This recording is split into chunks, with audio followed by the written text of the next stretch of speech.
10 signes qu'un homme fait l'amour et donc que c'est pas juste du sexe. Pas juste du sexe, donc c'est des signes qu'il est vraiment en train de vous faire l'amour.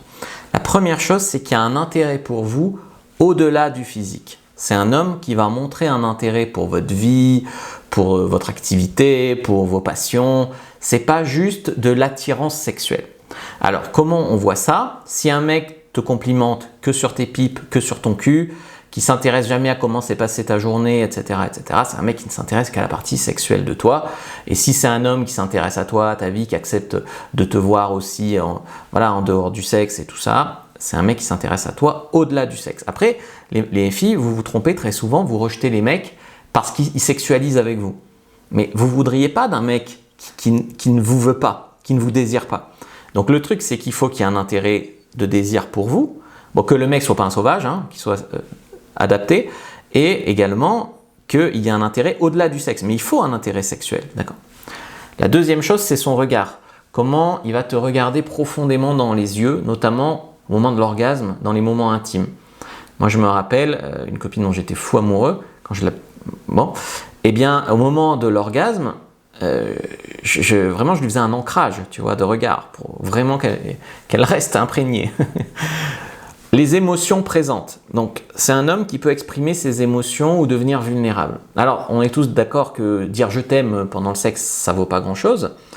Mais n'empêche que c'est la meilleure de ma vie, c'est trop bon, machin. Ces choses-là, ça commence à aller sur le terrain émotionnel et c'est des très bonnes choses. Le mec, il va prioriser ton désir. Donc, des fois, les femmes, vous reprochez au mec de vouloir vous faire jouir, de penser à ce que vous jouissiez parce que vous avez la pression, ça vous bloque, machin, ce que je peux comprendre.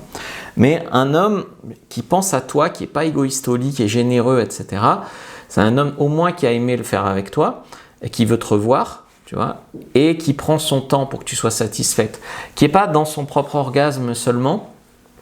Et en fait, tu sais, les hommes, ils sont très calculateurs. S'il veut te revoir, si tu lui plais, s'il veut le refaire, s'il est amoureux, il va penser à ton plaisir. Si tu lui plais pas ou si c'est un égoïste, il va tirer son coup et basta. Après, il y a l'intimité après le sexe. Un homme va pas se lever immédiatement, courir sous la douche comme si ce que vous aviez fait était très sale. Il va vouloir garder ton odeur sur lui un moment, rester proche, se faire un câlin, débriefer, parler, rester manger ou sortir après, boire un verre, manger au resto, etc. Il veut passer du temps avec toi après l'acte, même en dehors du lit. C'est très important de ne pas se voir que pour un. C'est important de se voir aussi pour d'autres activités. Mais le sexe est aussi important.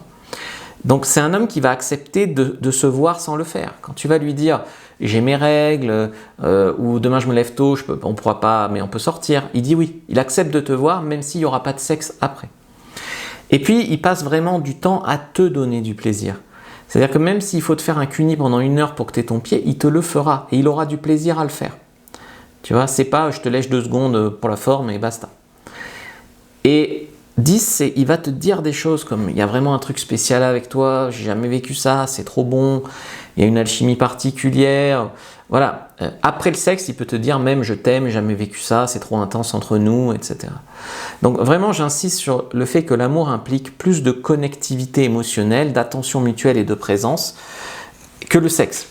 Après, tu sais, un homme peut être territorial, pas vouloir que tu vois d'autres mecs, se mettre le défi de te faire jouir, alors qu'il n'est pas amoureux. Ok, donc ça c'est important de le comprendre. Clique sur le lien dans la description de la vidéo, lien en commentaire épinglé selon que tu me regardes dans la bio du compte et prends ta fiche sur tous les signes qu'un homme tombe amoureux. Et dis-moi si ma barbe est bien taillée, si ça te plaît comme ça.